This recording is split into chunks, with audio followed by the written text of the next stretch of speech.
Hey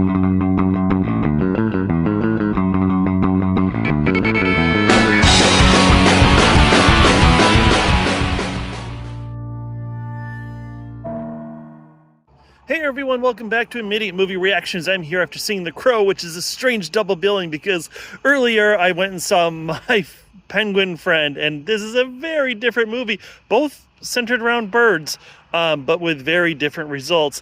And I'm trying to not be really kind of angry right now because I fucking love that movie, but I'm coming out of it, and I know he's probably going to watch this. Maybe he's going to watch this, but my 16-year-old said to me, that's one of the dumbest movies I've ever seen. And oh my God. So anyways, this movie is starring Bill Skarsgård and FKA Twigs.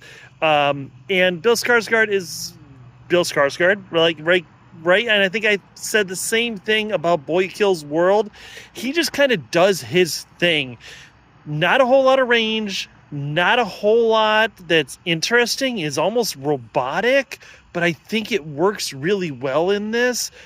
He is someone that is going to sell t-shirts at Hot Topic for years to come, and good for him, right? Like, if you find that niche, then go for it. FKA Twigs is a British musician. Honestly, the movie was better once she was out of it. Once she was gone, it really picked up. And I know this is really strange to say because I already said how much I love that movie. But you know what I do love? And I'm sorry, this is so stupid, a terrible segue, but if you could like share and subscribe and all that before I get too far into this, because I really kind of want to go in a little more into depth into this movie. I felt like going into it, I needed to, grow back my goatee and get my trench coat out of the closet because this is a movie that has been built as a remake of my gosh, was it 95? Now I'm forgetting when it came out. But the Brandon Lee Crow. But this is not a remake. If you know the story of the Crow, many, many people can become the Crow, right? Just basically have to survive a tragedy, a loved one dies, you come back to seek revenge. Very sympathy for Mrs. Vengeance, sort of Korean, drama filled with just gory violence, right? And that's what this movie is. And I think it's also, the whole time I'm watching it, it's all these parallels to Matt Reeves' The Batman, because I think that this is going to be a very polarizing movie. It's a movie that moves at a very deliberate pace. It's very slow. I think that the movie with Brandon Lee, kind of, if you're from the 90s, if you're a Gen Xer like me, like, that movie was huge. And I think one of the biggest parts of that was just the look of Brandon Lee and the look of The Crow and the soundtrack and the very gothic look to it, and kind of the culmination or the, public reveal of emo. And this movie kind of brought that back, but it was also different. It was modernized. It was a little bit brighter. He does become the Crow with the makeup and all that sort of thing, but it takes a very long time for him to get there because this movie is, like I said, it's a vengeance story, but it's a love story, and it builds up those characters and why would he do this and the struggle that he has in becoming the Crow. And I think that was absolutely fantastic. Just like, going back to the Batman with Matt Reeves and Robert Pattinson, every time Batman was on screen, it was an event, right? It was long exposition and build up and mood with just these scenes of violence. And now this, it steps up that violence. Like, it's almost comical to a point, but when the fighting, this isn't pretty, ballerina type martial arts. This is brutal. This is gunfights. This is people being shot dozens and dozens of times, and swords being put through all sorts of orifices, and heads being lopped off, and arms being cut off, and all sorts of things happening.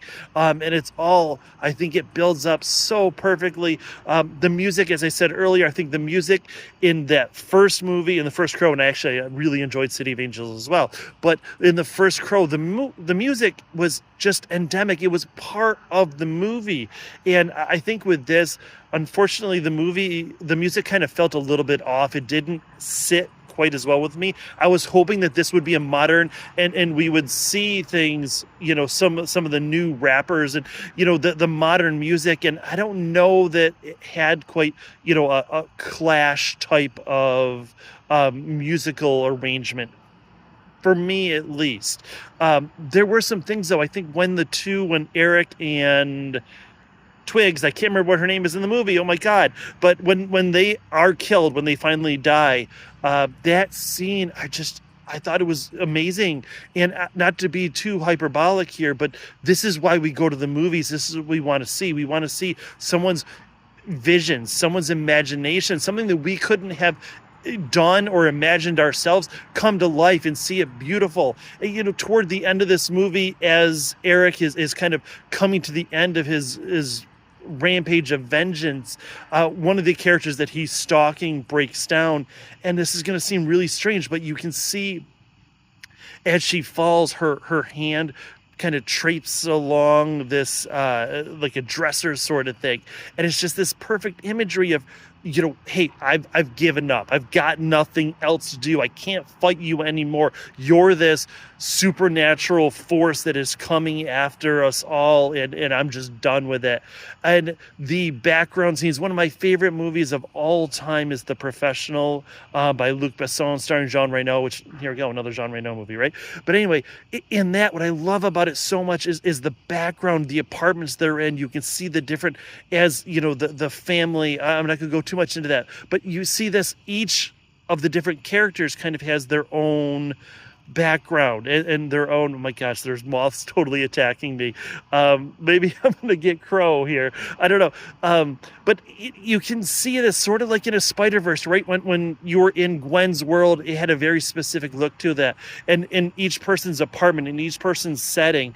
I think that there are a few things that fall apart, like, basically what has happened is the bad guy Rogue, I can't remember, somebody Rogue, he has made a deal with the devil, and somehow this video is getting out, and FKA Twigs has the video.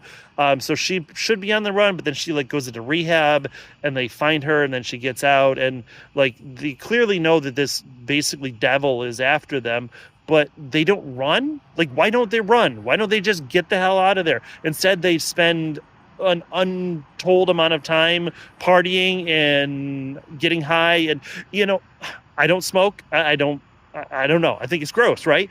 But to see a movie that embraces it and has characters that smoke for a specific purpose, and to kind of add to that gritty realism, I actually really the artistic choice of it, I really enjoyed. Gosh, I'm going really long here. I'm going to get right to it. See it, stream it, or skip it. I think see it. I love this movie, and as much as I enjoyed Deadpool and Wolverine, this is the exact opposite of that, and I guess I'm a little pissed off that something like that, which is funny as hell, right? It's really funny, but it's stupid. The story is garbage, and that's making billions of dollars, and this movie will probably just die and go to streaming, and when it does, stream it. This is a movie that I want to see, and I want to see it again. I love the look, I love the feel, I love the music.